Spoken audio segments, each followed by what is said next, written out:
오늘 말씀은 누가복음 20장 20절로부터 26절까지 말씀입니다. 20장 20절로부터 26절 말씀 읽겠습니다. 이에 저희가 엿보다가 예수를 총독의 치리와 권세 아래 붙이려 하여 정탐들을 보내어 그들로 스스로 의인인 채 하며 예수의 말을 책잡게 하니 그들이 물어 가로되 선생님이여 우리가 아노니 당신은 바로 말씀하시고 가르치시며 사람을 외모로 취치 아니하시고 오직 참으로써 하나님의 도를 가르치시나이다. 우리가 가이사에게 세를 바치는 것이 가하니이까 불가하니이까 하니 예수께서 그 관계를 아시고 가라사대 데나리온 하나를 내게 보이라. 네 화상과 글이 여기 있느냐? 대답하되 가이사의 것이니이다. 가라사대 그런즉 가이사의 것은 가이사에게 하나님의 것은 하나님께 바치라 하시니 저희가 백성 앞에서 그의 말을 능히 책잡지 못하고 그의 대답을 기이 여겨 잠잠하니라. 아멘. 말씀드린 대로 계속해서 우리가 새벽 기도를 통해서 말씀드리는 대로 지금 이제 예수님께서는 예루살렘에 와서 계십니다. 예루살렘에서 이제 마지막 우리 6월절 그 기간을 보내고 계시는 것이죠. 물론 예수님께서 부활하시고 또 계시다가 승천하셨으니까 마지막이다라고 하는 말을 조금 오해가 있고 그럴 수 있습니다. 그런데 우리가 계속해서 누가복음의 말씀을 통해서 알 수 있는 것은 무엇이냐면 예수님께서 이래 가지고 잡히셔서 죽으실 수 있을까라고 하는 그런 것들이에요. 그러니까 아직도 예수님을 잡아 죽이려고 하는 그런 소원과 막 그런 열망 같은 것들이 막 보이는데 바리새인들, 막 서기관들, 사두개인들이 와가지고 막 책 잡으려고 하고 있는데 그런데 도무지 예수님의 죄를 책잡지 못한다라고 하는 것이 오히려 많은 사람들, 예수님을 따라다니면서 보는 사람들로 하여금 막 그냥 쾌감을 느낄 수 있게 하는, 요새 말하면 사이다 발언이다라고 하는 그런 것들 있잖아요. 그렇게 느껴지게 할 정도로 오히려 예수님의 말씀에 환호하게 만드는 그런 것들이 있습니다. 예수님의 죽으심도 예수님께서 주도권을 가지지 않으시면 사람으로서는 다 주물러 터뜨리고 말지 아무 일도 못했을 것이다 라고 하는 그런 생각이 듭니다. 어쨌든지 그래요. 근데 이번에는 뭐냐면은 이제 보니까 이제 지금 이스라엘이 식민지 상황이잖아요. 그러니까 어떻게 해서든지 간에 우리의 법을 넘어서서 로마의 그 총독에게 대항하는 그런 사람으로 만들어버리자라고 이렇게 생각을 한 거예요. 머리를 막 짜냈습니다. 그래서 이렇게 봐가지고 막 이렇게 예수님을 따르는 사람인 척 하다가 질문을 하는 거죠. 뭐에 대해서 질문합니까? 세금에 대해서 질문하지 않습니까? 세금은 민감하니까. 네, 민감하지 않습니까? 계속해서 세금 문제 많이 나와요. 네, 우리 말씀을 통해서 세금 문제 여러 번 나온 것 보게 됩니다. 어쨌든 세금에 민감하니까 가이사에게 이제 황제죠. 이거 로마 황제 가이사에게 세금을 내는 게 옳습니까? 옳지 않습니까? 이렇게 물어보는 거예요. 유대인들이라면 어떻게 해야 됩니까? 막 그냥 어떻게 가이사에게 세금을 낼 수 있느냐? 이렇게 얘기하면서 분연히 떨쳐 일어나야 되죠. 예. 그러면 어떻게 됩니까? 또 총독에게 가가지고는 완전히 죄인이 되는 거죠. 예. 우리나라 항일 운동하던 사람 같이 그렇게 되는 거죠. 그러니까 예수님께서 대답을 하시는데 그 의도를 아셨어요. 궁금해서 질문하는 것이 아니구나라고 하는 것을 아셨어요. 근데 너무나 재밌게도 예수님께서 그 의도를 아셨다. 궁금해서 묻는 것이 아니다라고 하는 것을 아셨다면 우리 생각에는 그러면 이 사람을 골탕 먹이거나 이 사람에게 무안을 주거나 그럴 것 같은데 이 사람의 질문을 피하는 답변을 하거나 그럴 것이다 라고 생각하는데 그렇지 않습니다. 예수님의 말씀을 들어보면 정말로 언제나 그런 상황 가운데서도 복음을 말씀해 주시는 것을 들을 수 있다는 것이에요.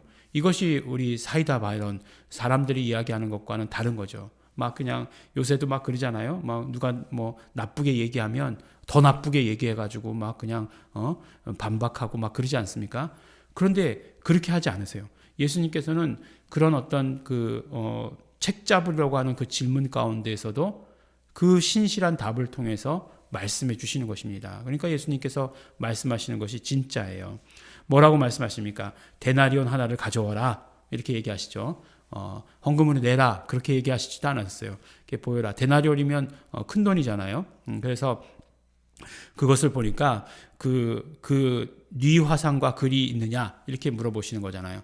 그러니까 보니까 그 동전 그때 당시 나왔던 동전의 앞면에는 이제 가이사가 이제 있는 거죠. 그래서 가이사가 있습니다. 그러니까 뭐라고 얘기합니까? 가이사의 것은 가이사에게, 하나님의 것은 하나님께 바치라라고 이렇게 말씀하십니다. 가이사의 것이 뭘까요? 그러면 하나님의 것은 그럼 뭘까요? 네. 그러니까 가이사의 것은 가이사에게 바치고 하나님의 것은 하나님께 드리라 라고 이렇게 말씀하신 예수님의 그 말씀이 무엇인지 못 알아들었어요. 책 잡지 못하고 그의 대답을 기이 여겨 잠잠하니라 라고 이렇게 이야기했습니다. 그러니까 예수님께서 말씀하신 것을 못 알아들었어요. 못 알아들었으니까 그 다음에 반박을 못하는 거예요. 무엇이 하나님의 것인가 하는 것이에요. 예수님께서 말씀해 주신 하나님의 것이 무엇일까? 결국 하나님의 것이다라고 하는 것은 우리가 예수님의 비유 가운데에서 보았던 쭉정이와 알곡의 그 비유가 기억나실 거예요. 주인이 걷어들이는 것은 알곡이에요. 다 주인이 키웁니다. 옥수수를 보면은 옥수수를 주인이 키우죠. 주인이 키우면 그 옥수수 알맹이를 걷어들이기 위해서 키우지 옥수수 대를 걷어들이기 위해서 키우진 않는 거예요.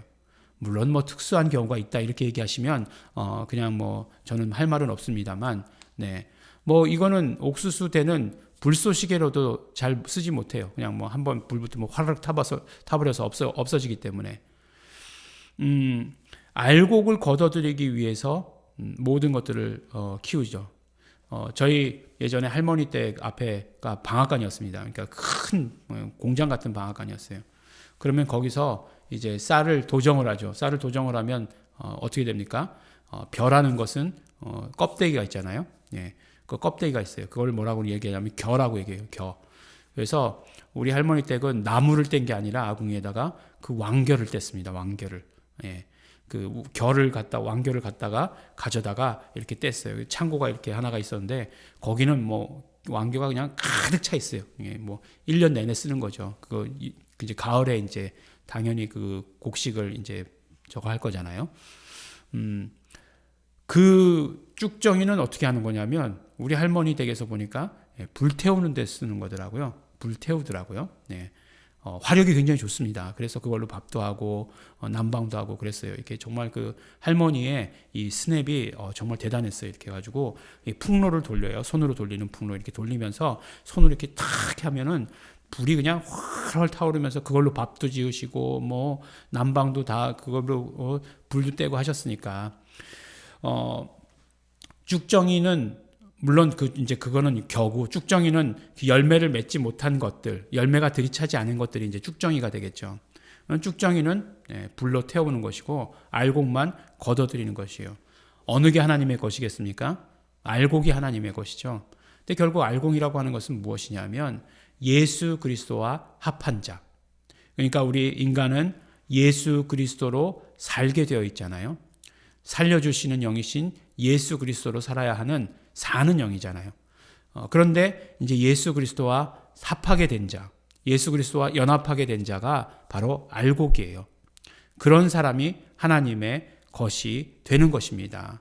그것이 바로 하나님의 것이고 하나님의 것을 하나님께로 가지고 가신다 이렇게 얘기하는 거예요. 그러면 가이사의 것은 무엇이겠습니까? 가이사의 것은 세상을 말하는 거죠. 결국 세상을 말하는데 그것은 무엇을 말하느냐? 쭉정이를 말하는 거예요. 쭉정이는 무엇이겠습니까? 결국 불에 태워버리는 그런 존재들이다라고 하시는 것을 말씀해 주십니다.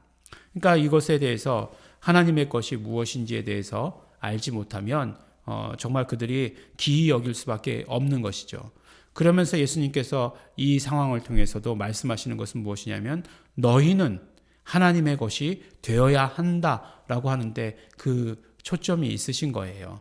거기에 포인트가 있습니다. 하나님의 것이 되어야 된다. 그래서 정말 그 구원받는 자, 하나님의 자녀 되는 자, 하나님의 자녀의 권세를 누리는 자가 되어야 한다라고 하는 것을 말씀해 주십니다. 어떻게 하면 그러면 예수 그리스도와 합한 자, 정말 하나님의 것이 될 수 있는가? 예수를 구주로 영접하는 자, 회개하고 예수를 구주로 영접하는 자가 바로 하나님의 자녀 되는 것입니다.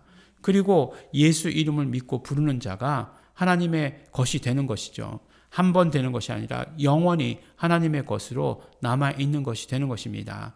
오늘도 정말 그 예수님을 책잡으려고, 예수님을 죽이려고 하는 거죠. 예수님을 죽이려고 하는 그 질문 가운데서도 예수님은 나를 믿어야 한다, 나와 연합해야 된다 라고 하는 그 말씀을 통해서 바로 복음을 들려주고 계시는 것을 듣게 됩니다. 우리는 이 복음을 아는 자입니다. 알았으면 우리가 먼저 우리 스스로에게 적용해야 하는 것은 물론이고, 나만 알고 있는 것이 아니라 그대로 이 복음을 또한 전하는 자가 되어야 합니다. 아직도 세상에는 가이사의 것이 너무나 많이 있죠. 그것을 하나님의 것으로 돌리는 데에 우리가 쓰임받아야 하고 도구로 사용돼야 합니다. 기도하겠습니다. 하나님 아버지 감사합니다. 오늘도 아버지 하나님 우리에게 말씀 주셔서 우리가 정말 하나님의 것인 것을 예수 그리스도로 말미암아, 예수 그리스도의 그 공로로 말미암아 하나님 것 되게 하여 주신 것 너무나 감사하고 고맙습니다. 우리가 회개하고 예수 이름을 믿어서 정말 예수 그리스도와 온전히 합한 자 되게 하여 주신 것 감사합니다. 이 세상은 그러나 여전히 많이 가이사의 것들이 있습니다. 세상에 속한 자들이 있습니다. 마귀에게 속한 자들이 있습니다. 지옥 가야 되는 사람들이 있습니다. 그 모든 사람들을 우리가 건져내는데, 하나님 것 되게 하는 데에 쓰임받게 하여 주시옵소서. 감사드립니다. 예수님 이름으로 기도드렸습니다. 아멘. 우리 시간 계속해서 기도하실 때 우리 감사하시면서 기도하시기 바랍니다. 우리 예수 그리스도의 권세로 말미암아, 그 공로로 말미암아 우리 하나님의 것, 하나님의 자녀 되게 하여 주신 것 감사합니다. 하나님의 자녀 권세 누리게 하여 주신 것 감사합니다. 우리 정말 우리만 누리는 것 아니라 이 세상에 아직도 세상의 것들 너무나 많습니다. 그 모든 것들을 하나님의 것 될 수 있도록 우리 쓰임받게 하여 주시옵소서. 우리 통성으로 기도하겠습니다.